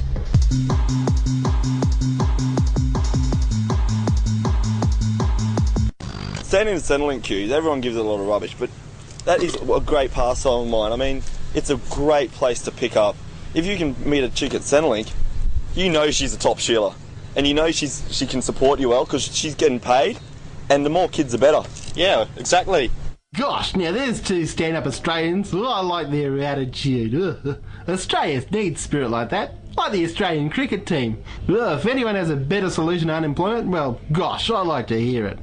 Well, if you're unemployed, one thing you can do is go into any DVD shop and shoplift my DVD. Oh, Jopers, that's a good idea. Now, if they look at, say, their own example, there are so many more specific things you can do for the dole. You know, avoid tax for the dole. No, that's not right. There are still about 11 job seekers for every single job. False, that's a lie. It's mean, it's cheap, and it's nasty. That's the Australian welfare system. No. Yeah, you know, I mean, there's a lot of reluctance to work for the dole, but that's because they're not giving the incentive.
Centrelink.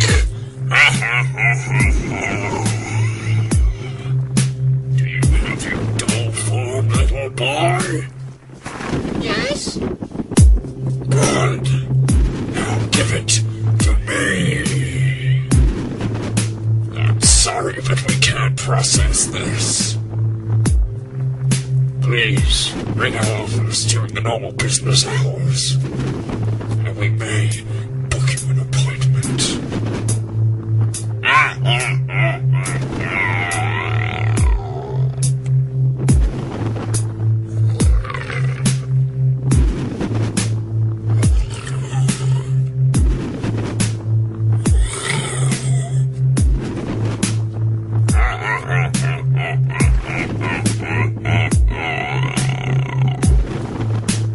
Don't take the fall, Colonel. Today is a couple of mandarins.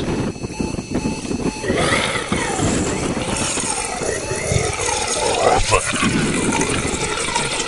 myself. Oh, let's get out of here. These people ain't gonna help us. Okay, Daddy. Get out of here, you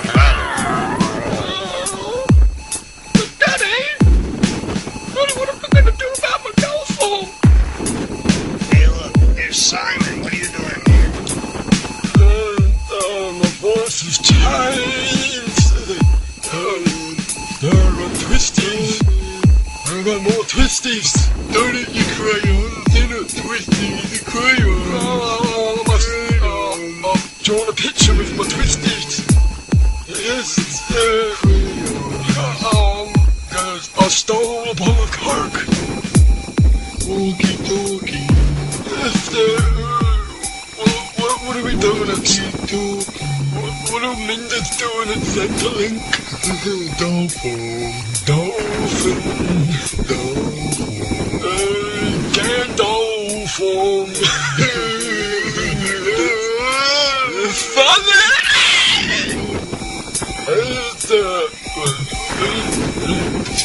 I reckon I could work at Centrelink because all I do is fucking dribble on myself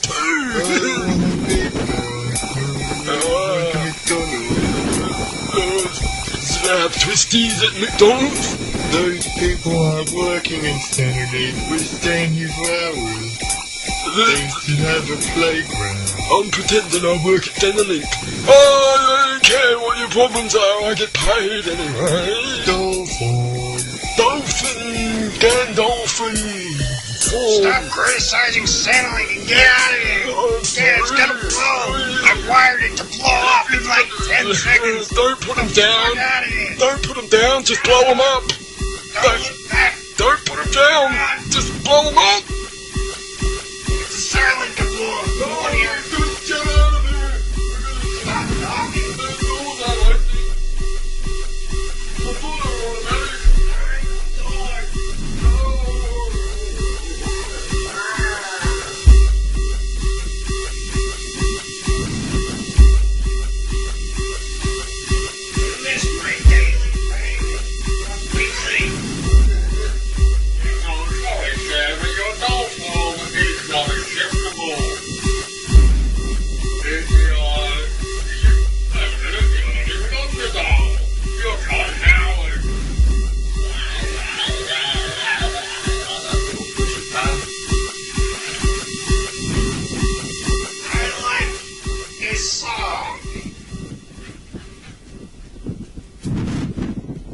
I bet you thought we'd gone. Well, we have.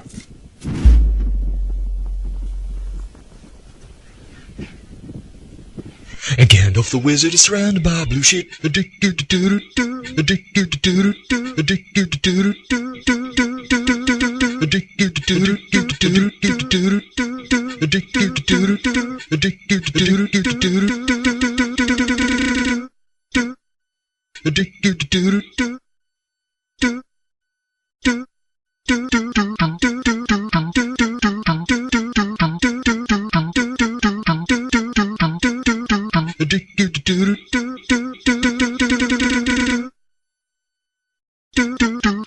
Gandalf the wizard is surrounded by blue shit.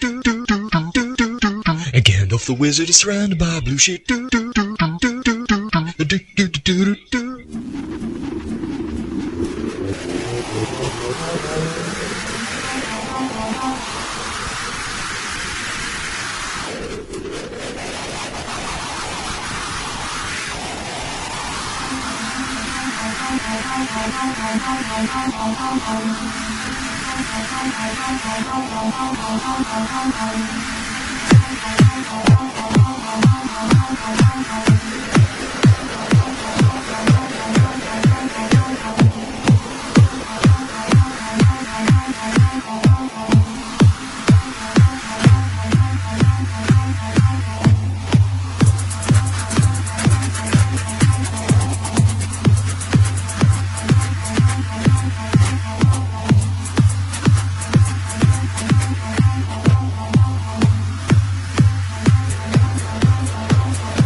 I'm going on down to Centrelink.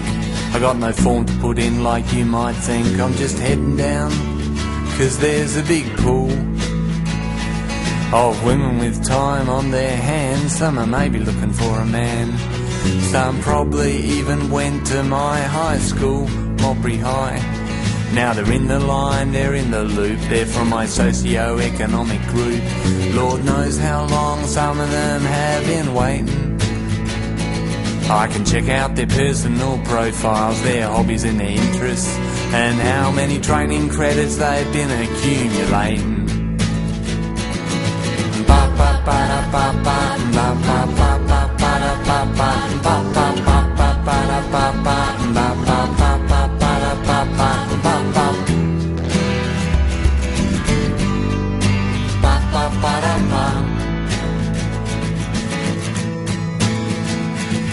She tells me she gets the pension for reasons that she'd rather not mention, and I say, hey, that's alright with me. 'Cause we've all had tough times in our life. I'm not exactly looking for a wife, just someone who'll give me a bit of company. I think I'll go do some work for the doll. You know, I find it soothing for my soul. Not 'cause I want to meet some mutual obligation, but I just want to meet new girls, maybe pick up some new skills, maybe start myself a new relationship.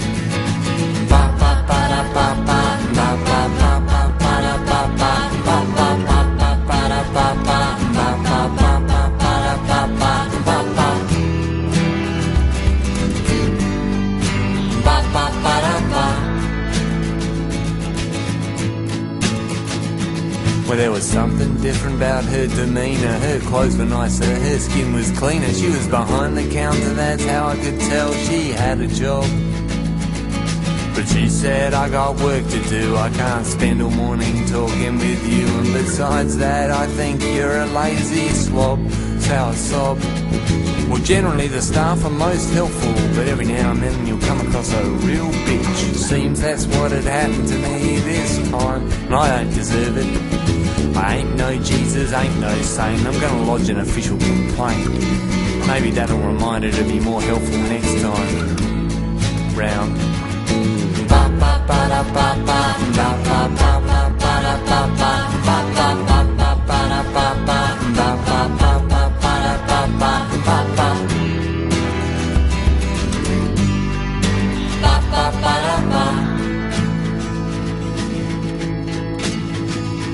Well, I'm going on down to Centrelink. Got no form to put in like you might think. I'm just heading down, 'cause there's a big pool of women with time on their hands. Some are maybe looking for a man. Some probably even went to my high school. And if they don't want no bachelor, no millionaire, no financial savior, maybe they'd be happy talking with me. Yeah, maybe. And maybe I'd be happy talking with them, but then again, in life, there are no guarantees. Ba ba ba da ba ba.